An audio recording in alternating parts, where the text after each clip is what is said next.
Well, here we are. Time for another worm bin check-in.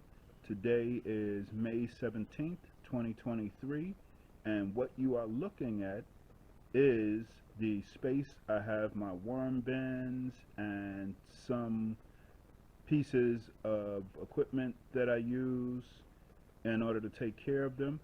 It's actually not arranged well because I tried to separate some worm castings.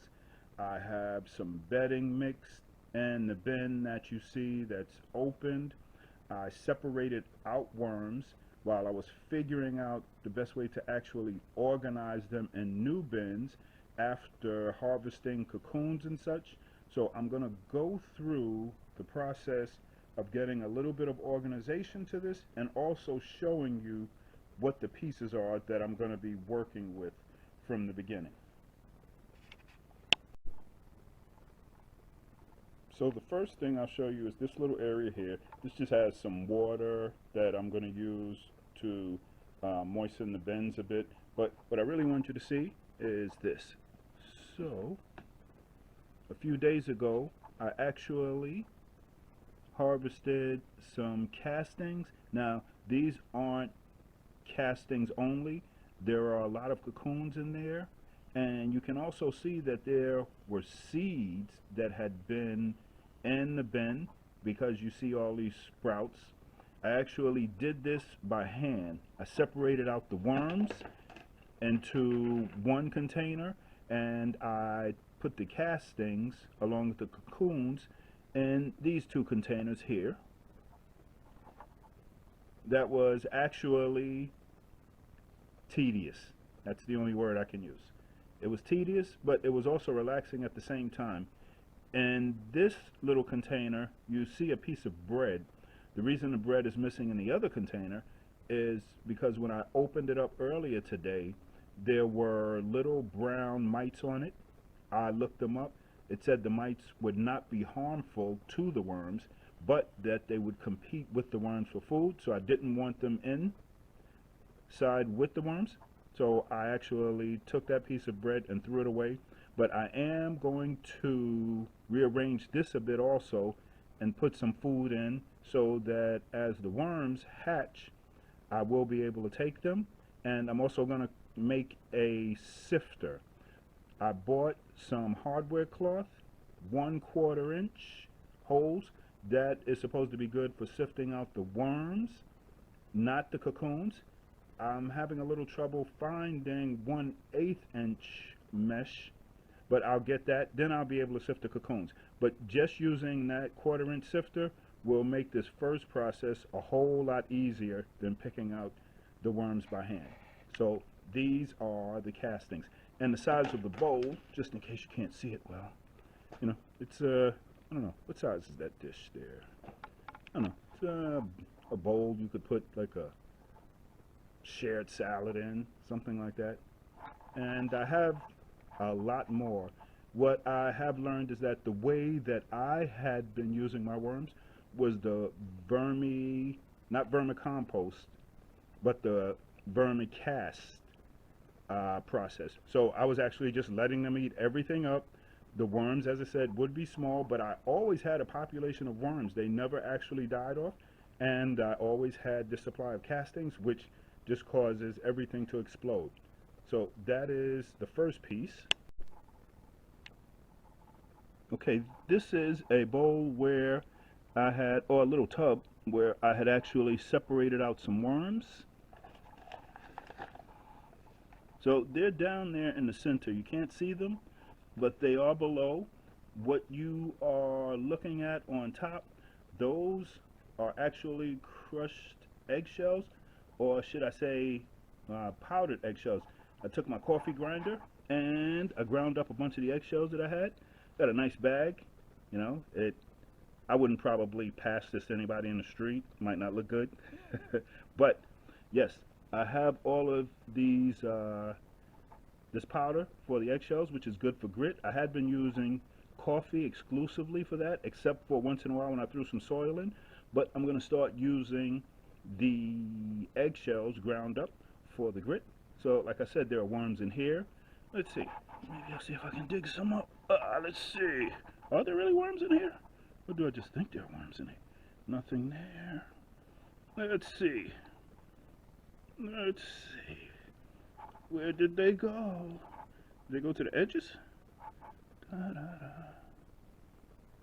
We're gonna find some worms in here somewhere.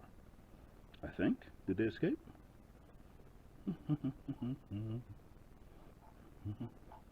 And as you see, a lot of this is actually castings.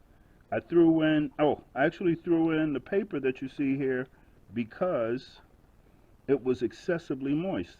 Let's see. I didn't think I'd clean this one out. Should I have some worms in here? But, oh, wait a minute. You know what this is?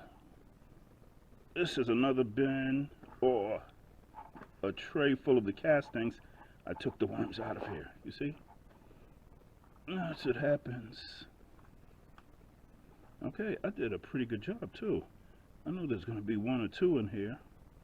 But yeah, these are castings. Now I'm going to have to separate out this shredded paper. I could actually leave that. Now, let's see here. Yeah, let's take a sniff. Let me take a sniff. Yep. Those are worm castings. Yeah, I know I was afraid that I might drown the worms. But, okay, that's that. We're going to dig into that a little bit later. Okay, this one, that's just bedding. And that is coco coir, along with some shredded, let me see, is that newspaper? That's shredded cardboard, actually, with newspaper in there.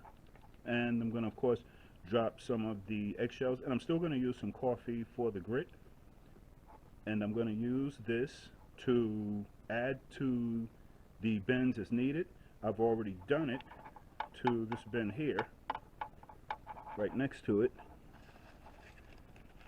This bin actually had just a few worms because I'd taken them all out and moved them over when I was harvesting these castings. So the few that had been left in the corners were just a little bit of actually the vermicastings. Actually kind of seemed like they were not drying out, but they weren't vigorous. So I sprayed them with a little water. They'll come right back. And I put some of this bedding on that I'm going to have to moisten. This is actually where I'm going to put the Indian blue worms that I need to move to a new bin to start them to breed and to produce again. So that's what this bin will be. Okay, this small bin was actually another that I had separated out some Indian blue worms from. Now let's see what's here. Into, I should say. Now, let's see.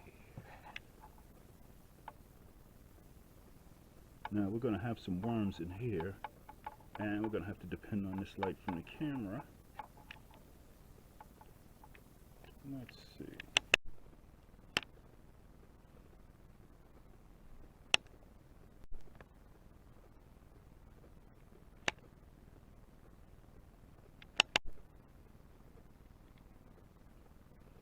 Okay, that's better.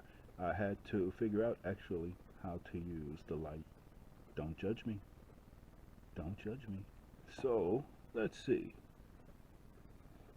Do we have any? Whoa, this is worm oh, but there we go. This is castings here. There's a little wormy. Any more? Let's see what we got. Yeah, we do. We got some worms in here. So this is mostly castings. I'd put a few worms in here. This is mostly castings, see? So keeping the worms, honestly, is easy. But if you actually want to get them, oh, there we go. Let's have some food back there. If you actually want to get them to breed and such, and to produce more, there they go. you are going to have to put in a bit more work than I had. So this has actually become a lot more fun for me. So now I am going to start to actually take care of these a lot better. I see worms, and there we go. We do have worms all over, but I'm going to have to take care of these bins better. So this is actually a bin of vermicastings. I like calling them vermicastings that I'm going to have to harvest. And this looks like it's going to be as much, almost, as I harvested in those 2 round containers that I showed you. I think that I may actually do these by hand because I'm not going to put my sifter together right away, and this will be relaxing. So this smaller bin here is actually going to be castings along with cocoons that I'm going to harvest, and I'm going to put the worms into the bin I showed you over on the side, because these are the Indian blues that I had. I did notice when I was moving the bin around that I thought was all Indian blue, because I thought they had actually taken over, and that the red wigglers had managed to survive. There were a couple of red wigglers in there. Interesting. So sometimes they actually do mix. But this bin is going to be harvested for the castings, and the worms are going to go in this bin, and I can add bedding from here as needed. So before I get to what I need to do in the back, I think that I should start that process. And by the way, for anyone who might be saying, what is that you have there? Looks like a bag, perlite. It's not. This is where I'm putting the stuff that I'm using for bedding for the worms. This is the shredded paper and cardboard that's actually in there. And look what I just noticed. That's some asparagus that I put down beneath for these guys to start eating on. And now let me get set up so that I can start to harvest and move those worms into this bin. Let's wet this down a bit more. I did wet it down earlier, but let's wet it down a bit more. And just barely earlier, but the coco coir was already moist. I'm trying not to make it wet, because the one thing I have learned is that they do not necessarily like it wet, although they will actually survive when it's wet. Because I had one bin, it was really a mess. I had to put some paper in it to soak up the water and then let the water evaporate, but there were worms down at the bottom, so there wasn't a pool of water there, but it was really wet as far as I'm concerned, and they seemed to be doing well, and some of those worms were large. So this is the bin the worms are going to go in. Now I have to get a container for the castings. Okay, let's start this. It took me a minute to get a little spot set up so that I could do this in some fashion where you'd be able to see what I'm doing. So that's the small bin right there. Harvest the castings and cocoons from that bin, and then I'm going to transfer them to this tub.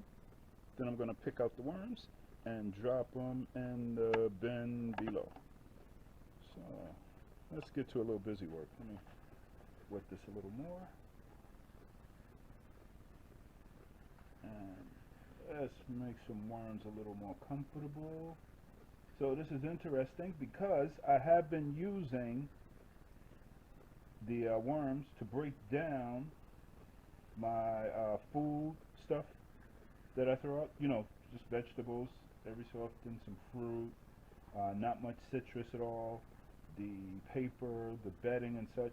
But this is the first time really that I'm attempting to set them up so that they will breed.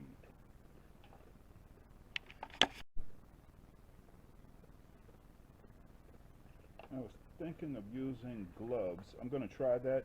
If that gets uncomfortable, I'm going to actually just switch over to just using my hands because I do not mind that at all. As a matter of fact, forget that. We're going hands. Let's see if we got any worms in here. Hey, there you go. Freedom. Take you to a nice new bed. Anything else in here? Nope. Okay. Oh, wait a minute. I did see a little one. There we go. There you go.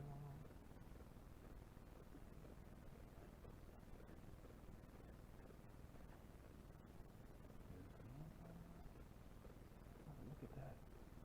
Look at that fatty. Look at that. Wow, that is a thick clitella. Oh, I'm sorry. There you go. Home for you. Anybody else in here?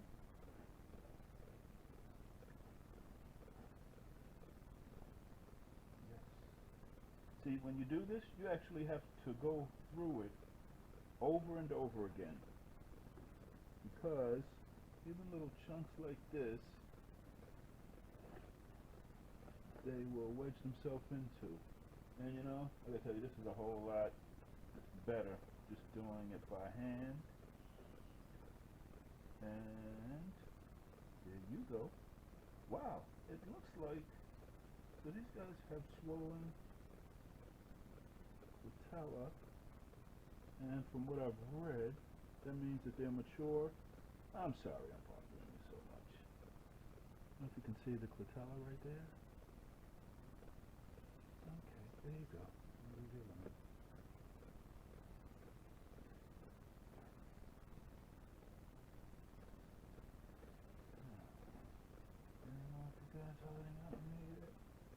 So yeah, you see, this is not, at least the section I've gotten to so far, is not full of worms, and I'm going to do this twice.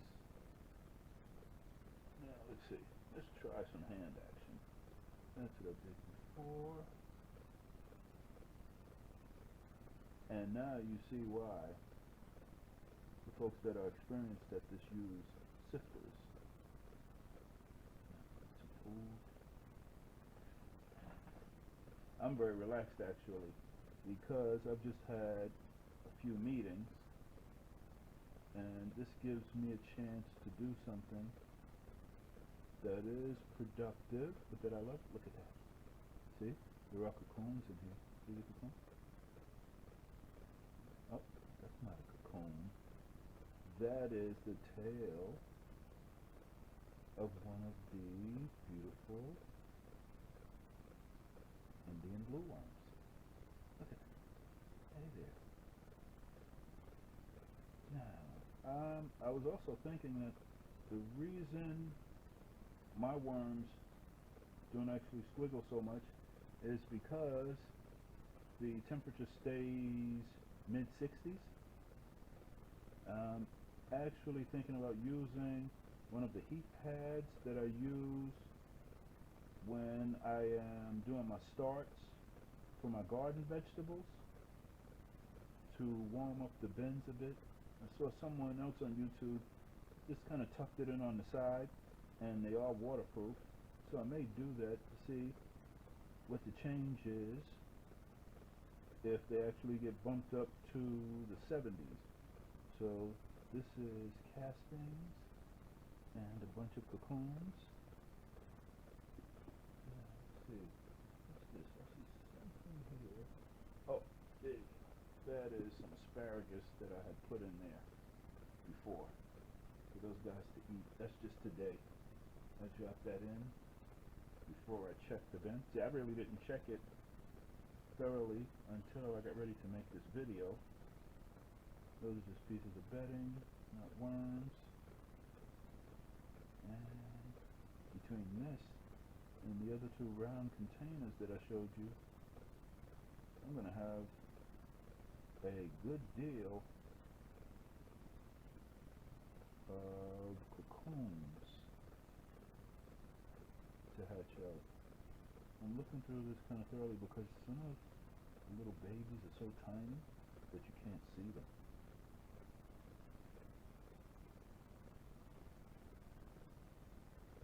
And they have suffered long enough.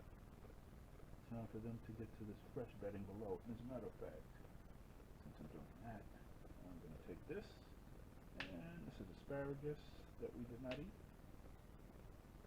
Break that up, and I do that so that there are multiple entry points. Can I break that? Yes, I can. And I'm going to put this in here.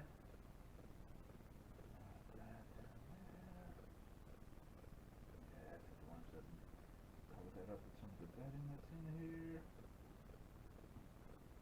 I'm going to put some more bedding afterwards. Oh, this is pretty moist. Fluff it up a bit. Yes.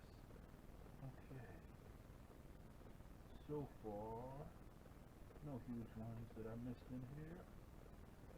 Yeah.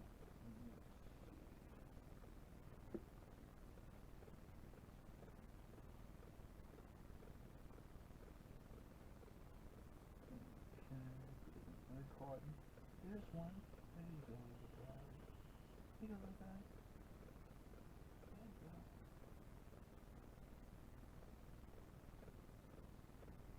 Thank you. You did a lot of good work for me.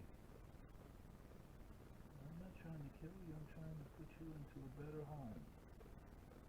Can you imagine something as big as we are that actually grabs something as small as they are? You'd think that they would be flipping out, but no, they want to get away from the light. And I don't find that they are so terrified of the light that if they're in a bin and the light shines, you have some that'll duck, and you have some that really won't move at all. And I've actually seen some of them move toward the light. You know, they're trying to find another spot, but they'll go towards the light in search of that other spot. It's plastic. I'll get that later. So, one of the big things is always clean up. So, I have a lot of castings.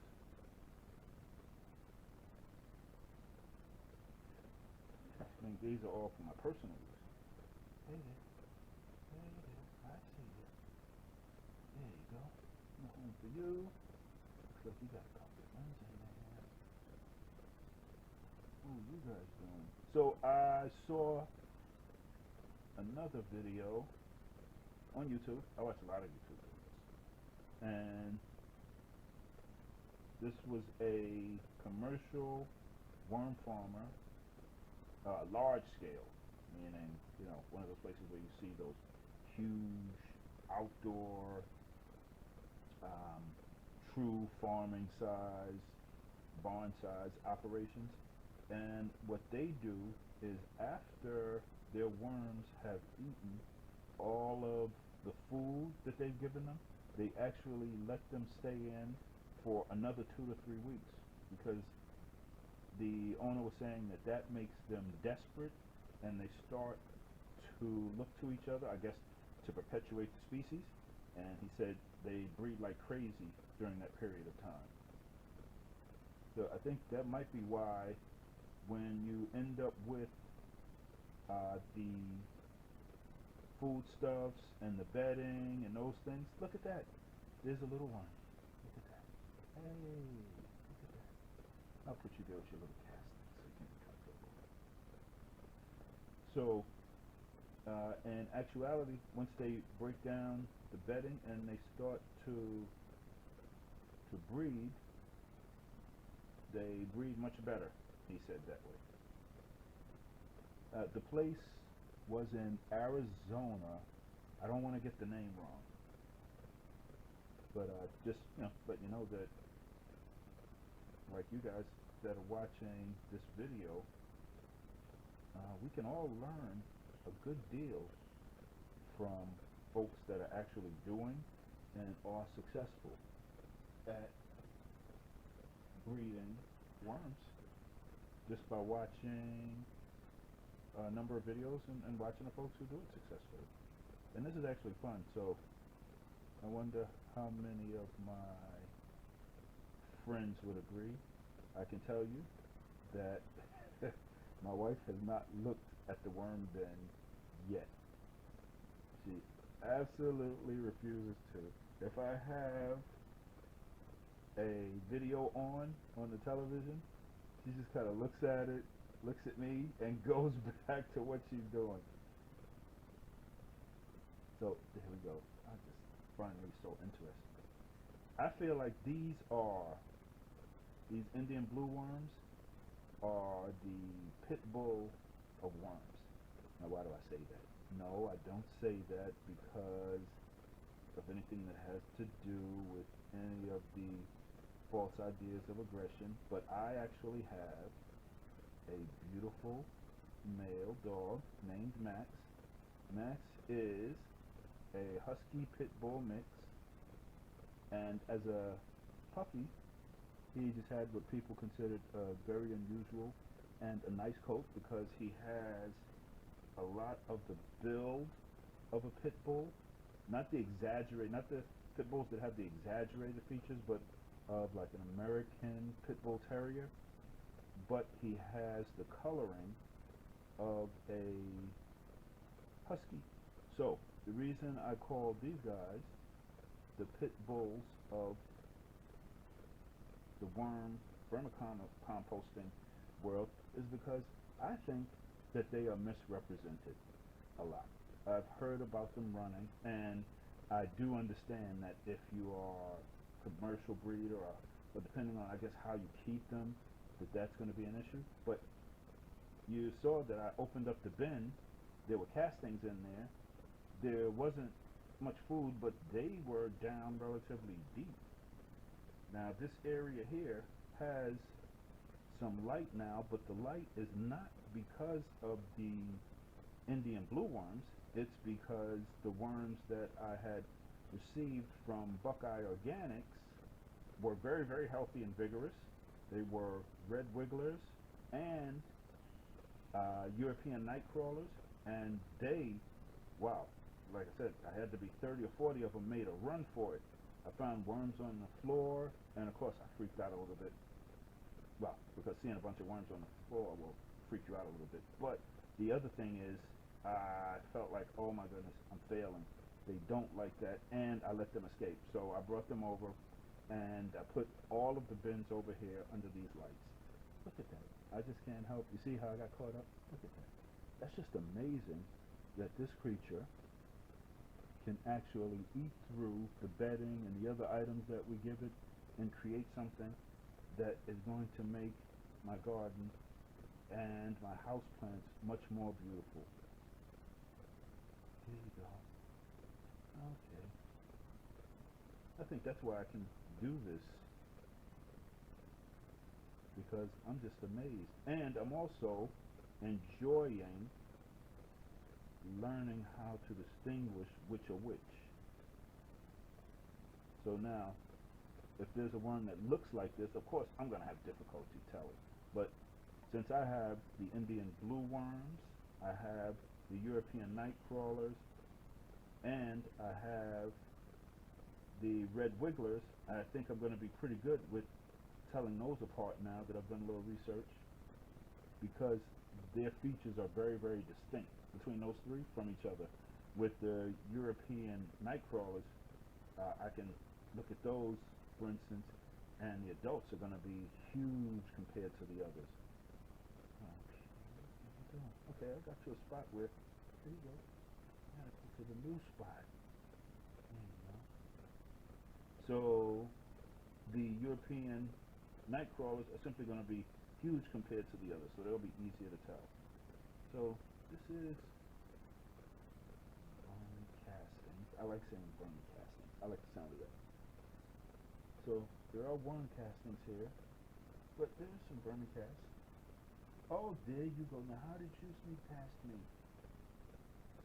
Now, see, this, if I'm looking at this one, see, this one would be a little harder for me to distinguish. Now, let's see. I hate to shock you. I'm going to shock you a little bit. Give you a little water. So now, because that clitella looks swollen, right? Supposedly, when the clitella is large, but it doesn't look, now that it's elongated, it doesn't look excessively large like the red wiggler. And I'm looking because supposedly the tail is yellow, so that color right there almost looks like yellow to me. But now I see how it's stretching out. So there you go, another Indian blue worm. There you go, there you go. There's safety right there. There's some safety for you. Okay. And if you notice, it elongated, but it didn't flip around and freak out. Let's see, here. So I'm still finding some pieces of, not totally broken down egg carton, but I've had vegetables in here, I've had fruits in here, matter of fact, I had some squash in here that I had put in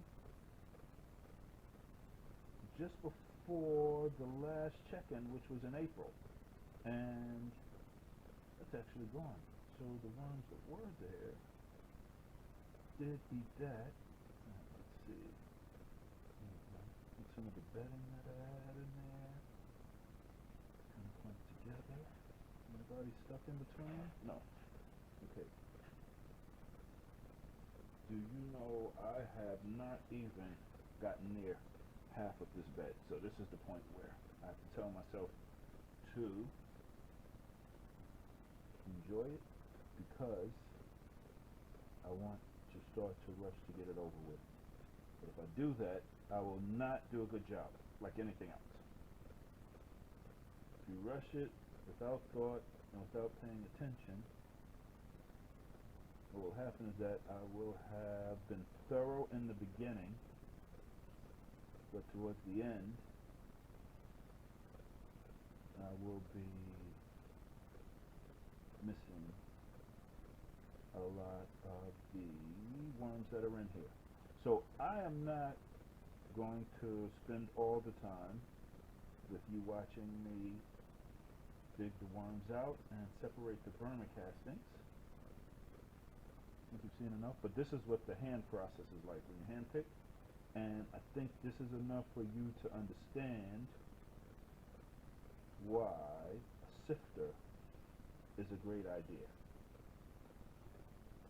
Because with a sifter, a lot of this would have already been done. You know what? I don't care about putting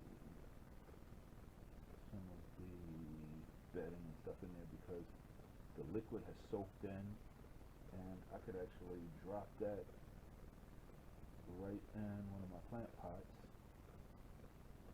and that liquid will have some microbes and organisms along with the organic fertilizer that I use. I use fish emulsion, and I also like to use Espoma indoor plant fertilizer for those plants, for my plants indoor. And if I'm using a synthetic, I use Jax, but I prefer to use the organic fertilizer. I only use the Jax. It's an excellent fertilizer, but I only use it kind of like as an emergency shot. If I see a plant looks like it's having some kind of deficiency and it doesn't clear up after maybe a week after I use one of the organic fertilizers, then I'll give it a shot of one of those for the emergency. But the one thing that will help, seems almost anything that's going on with my plants, is the worm castings and also worm tea. I actually have some worm tea to my left. You can't see it. It's actually in a flower pot, but in a flower pot that I think I missed it. I think I missed that little one. Okay, in the flower pot next to me, and what it was, I had showed you before that they will eat through denim. So I decided to pull the denim out of the bin, but there were castings all over it, and I know it had been underneath the bedding, and the worms have been crawling on it. I knew the liquid was on it, so I dropped that into some water, and the castings came off. I checked, made sure there were no worms, because I don't want to drown any worms. And now, that's been sitting for about a day. I am going to pour that into a bottle, one of the gallon, probably a gallon, or the 3-liter water bottles. I'm looking at the amount in there. That's probably going to be enough actually, for me to dilute it and use like 3 or 4 of those gallon bottles. And I'll probably be able to fill those up. And then I will go around and I'll water my indoor plants and my outdoor plants, and I will get a burst of growth, especially considering it's May, so it's growing season. And whatever is left, I am going to use on my plants outdoors. Let me tell you, this is literally like one of the greatest things that I found. I started out gardening. Gardening leads you down different paths, and I still do garden, of course. I have a garden outside. That's the name of this channel, Gardening for Life. But you learn so much about things that are related to gardening and things about our world that you can forget. That you can not forget, but you can take for granted. Especially if you're somebody who, like me, grew up in a city. The food came from a grocery store. Simple. There were certain places you could go get, get some fresh produce. And where I grew up at, there were people who would go down south and they would come back and they would have a truck full of produce, and folks in the neighborhood would sell it. Kind of dating myself a little bit. I mean, they would sell it to folks in the neighborhood, and everybody loved that fresh produce. But that led me to reading about the worms and seeing how people use them. And now, look at this. This stuff right here was vegetables, fruits, non-glossy, non-inked, mostly paper bags, eggshells, crushed up. And it was, stuff that you would throw in the garbage. And this is going to be some extremely valuable, nutritious addition and amendments to my plants. It's really amazing when you think about it. So let me finish this. I don't want to bore you to death. And then I will show you what I come up with, at least mostly, because I have more than half this amount to do. And then we'll move on to the next step. Okay, so I have harvested the castings and also moved the worms from this bin. Now this is empty, mostly. Might be some scraps in there, but I've gotten most of the stuff out. It's probably just a little residual. Right here are the castings along with the cocoons that I harvested from that particular bin. Let me just show you the size of it. And that was from this bin right here. So this bin, I think this one doesn't look like might be a 12 gallon. That actually looks big for that. That sounds big for that. But I'm going to say it's a 12 gallon. And these are the castings that came out along with cocoons, of course. Now remember, I haven't been actually trying to maintain the bins to actually breed. I've just been letting the worms eat all the stuff that I put in. So this is the first time actually, along with those other round containers I showed you, that I'm actually taking out all of the contents of bins, moving the worms over, by the way, show you that, into another bin, which is this one. And I have that asparagus that I showed you. I also have some squash left over that I'd grown. I'm going to cut that up, put that on top. The white powder you see is the eggshell powder that I showed you earlier. I've also put some coffee in there, the coffee grounds that are used. So there'll be some grit. And I'm going to continue to add the worms that I harvest from other bins into this. In this particular case, I probably put in about, I'd say 100 to 150 worms. And here are the castings, and also of course cocoons, maybe a little vermicast in there that I harvested from the bins I've done so far. One is a 17-gallon HDX bin, the ones they sell at Home Depot. The other was the smaller bin that I showed you. I think that one's 12-gallon or 14 by the time of this video. Should have the right size and be able to just post that as a little note. So this is what we have so far. I think it's a nice haul. These are pretty nice size containers here. Then one of those like trays that you I guess would use to wash dishes or to bus. Yeah, pretty good. Just to give you an idea of the size, let me get an item and put it next to it. So this is, there you go. That gives you an idea of the size of the bins and the size of these little round containers. I'm pretty happy with that. I'm going to actually have to try to find a place to use all this. So moving on, and the next one, we'll continue with more harvesting and more straightening out this little area right here.